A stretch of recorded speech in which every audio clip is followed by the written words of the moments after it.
Today was a big day for CPI. It is December 12th, 2023. We got the November CPI print from the Fed. Here is the press release. The CPI came in line with expectation, 3.1%. The one number that jumped out was, of course, the used car. I think everything else fell in line with my expectation, even the high shelter number, which I disagree. That's also contributed to the differences between what I calculated and what the real number is. I estimated and mentioned a few times to a few people that my estimation for November 2023 was 3%. I came in below consensus because I had a smaller number for shelter as well as a negative number for used car. I was wrong there. Apparently, with rate dropping, car dealers was able to raise prices on used car and keep the payment the same. Think about this, okay? Let's simple math. If rates goes up, if you keep the same price on the car and rates go up, of course the monthly payment is going to go up, correct? Think about that. Common sense, right? Now, if you look at the past 5 months, 1, 2, 3, 4, 5, you got 5 months straight of decline because why? Rate was going up. And for the first time in October, since October, it came down, right? That's why you have a small bump. So even then, compared to what it was, yes, it went up 1.6%, but that still below what the price was if you go back to September, okay? So regardless, that's where I was wrong. I was wrong here, and I was certainly wrong here in shelter. Now, for this video, let's focus on why I have a big problem with the way the government, the Bureau of Labor, calculate rent. It's so convoluted, it's so outdated, it's so antiquated. It makes me sad and angry at the same time because this is what caused the problem in the CPI for the past 2 years. It was slow on the uptick because when rent inflation started to explode in early 2022, it was not captured correctly. So the Fed was behind in inflation when it was rising because of rent increase. And now as rent fall, the antiquated equation they use is also slow in catching up to reality. Okay, so as you can see right here, month over month, there's a record of 0.4 increase and year over year a 6.5%. Now, for those that care to look at how the Fed calculates shelter, you can Google shelter calculation or equation, and it will bring you to this website page right here. It's the same place that you see the CPI data. This is where the Fed, this is where the Bureau of Labor keep all the data and all the explanation. But here, they explain on how they calculate rent. Okay, and it's so convoluted. Sample selection in these days and age of computer and data, we're talking sample. Okay, I can spend hours going to this convoluted equation. Let me put it this way, the more complicated the equation look, the more nonsense it is. Okay, speaking from a math major. I was a math major in college. Nonsense, utter nonsense. Whoever come up with this equation, because it's nonsense. Okay, it looked impressive. It looks so complicated. Oh my God, it must be smart people put this together. No, they're not smart. They're stupid. They're behind. Imputation. See this right here? Sometimes the CPI program cannot collect data. Really? In these days in age of computer, you have to impute, guess numbers, plug in numbers. Unbelievable. Unbelievable, okay?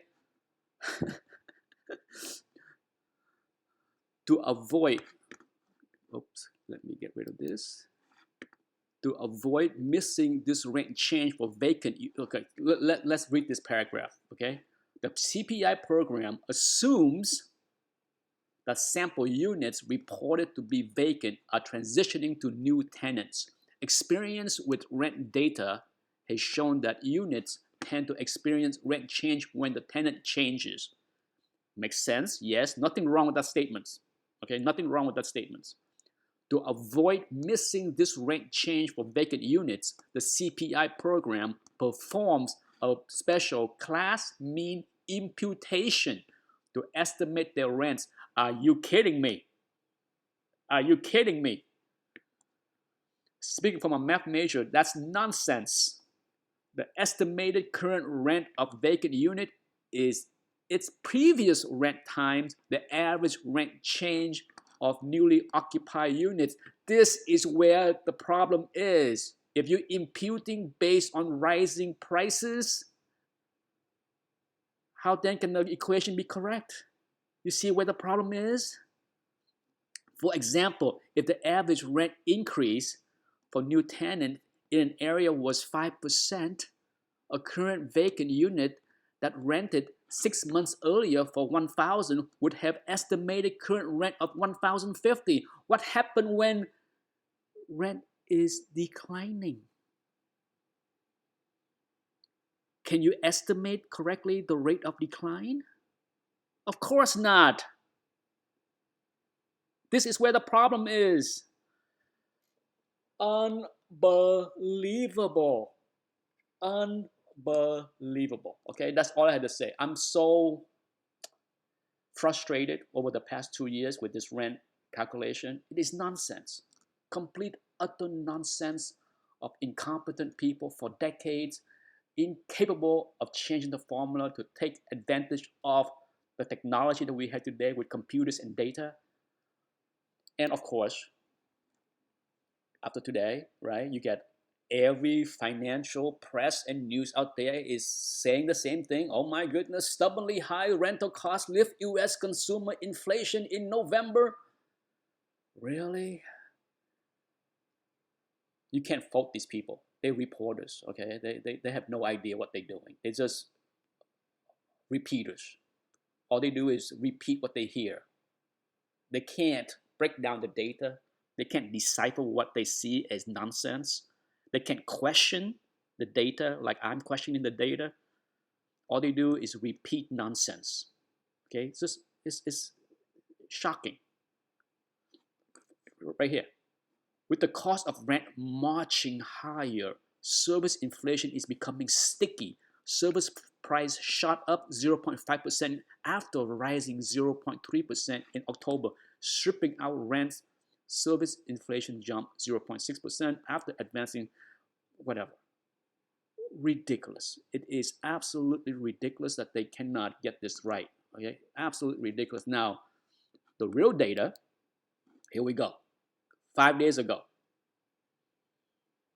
5 days ago, using real data, there's many companies out there that actually track rental price across the country using a computer. Oh, yearly decline in asking rents accelerated in November. Is that captured in the Fed's data? No. Nowhere in sight. It's ridiculous. It's un-American, to be honest, to be this stupid. It's almost inhuman to be this stupid, to carry PhD title. Oh my God. It's ridiculous, okay? It's absolutely ridiculous. I don't know what to say. Here's a very nice chart here, okay? This yellow line here show you national rent, right? So if you look at November 2022, well, guess what? It's lower. Okay, it's lower. Okay, I mean, if you care to read this entire article, I would be happy to link it below if you ask. But really, just read what you see on the screen right there. Does that reflect the 6.5% that you saw on the BLS press release year over year? 6.5%? I don't think so. I don't think so. If rent is 30% to 40% of the CPI calculation, can you imagine stripping out 6.5% increase and make it just zero? I'm not even asking for negative like the real data is. If the data is zero, 30% of that would knock the CPI below 2%. You can do the simple math, right? 30% times 6.5%, yeah, and minus 3.1, the CPI, yeah, it could be below 2%. Oh my goodness, okay, this is so frustrating for somebody like me who look at data every day and see that the big boy are just not looking at the real number. They are just fumbling, stumbling on bad data, and then the press, CNBC, even smart economists out there are repeating the same damn thing on TV. It's just utter nonsense. That is about as nice as I can repeat it. Okay, thank you for watching. Bye bye.